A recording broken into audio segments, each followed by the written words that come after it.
So I went to Spotify to try and see which are the top 10 performing podcasts in the country.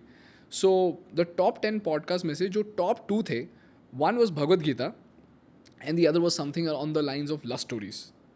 Okay, and I was like, okay. So there is, and then this was my hypothesis that Ranveer saw which are the top performing contents in the industry right now.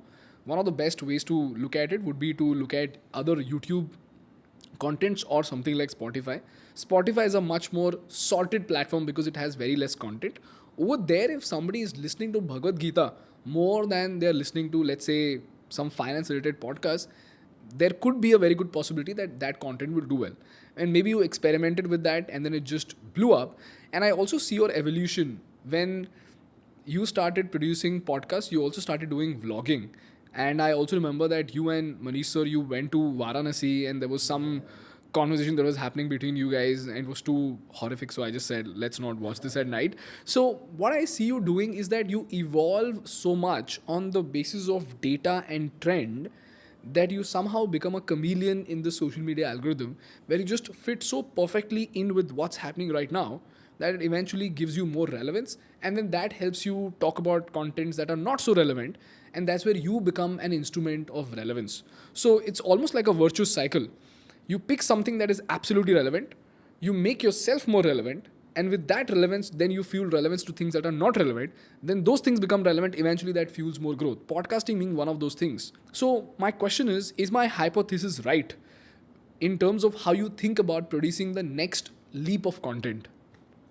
I love playing football with you and I love hanging with you. But no, it's not right.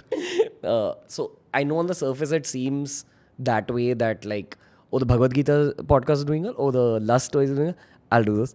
But in truth, I feel like content creation is an outcome of you as a human being. The only two things I do very strategically are approaching each platform with its own editing and writing nuances. Okay. And the second thing I do strategically is I've always been a quantity-oriented content creator. All these are subjects that I really enjoy. Quantity-oriented content creator. Yes. Like Agastya Shah, like Flying Beast. What does that mean? Does that mean you just post too much? You're either a machine gun or you're a sniper. I think you're more in a sniper mold. Yeah. You're somewhat of a combination, but you're more in a sniper mold. I'm more in like a machine gun mold. So how does that give you an advantage? A/B testing happens faster. Okay. You're ready to take the L like more because you're okay to like let a piece fail. You're okay to take more criticism, so you can shape up your game better. Then you optimize for whatever you want to do. So if you want to optimize for money, optimize for money. If you want to optimize for fame, do that.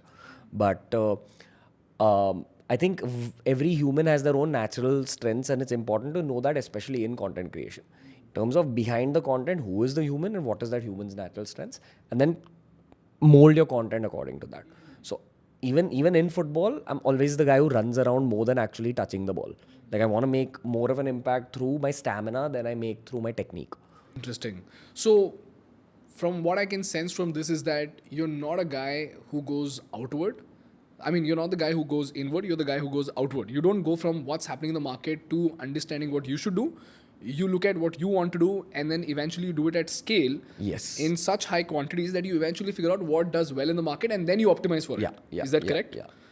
Hi guys, thank you so much for watching the Indian Business Podcast. If you find value in our work, please hit that subscribe button because for you it might be a zero effort task, but for us, that subscriber count is an important instrument to get great guests to our podcast and to make this podcast better for you.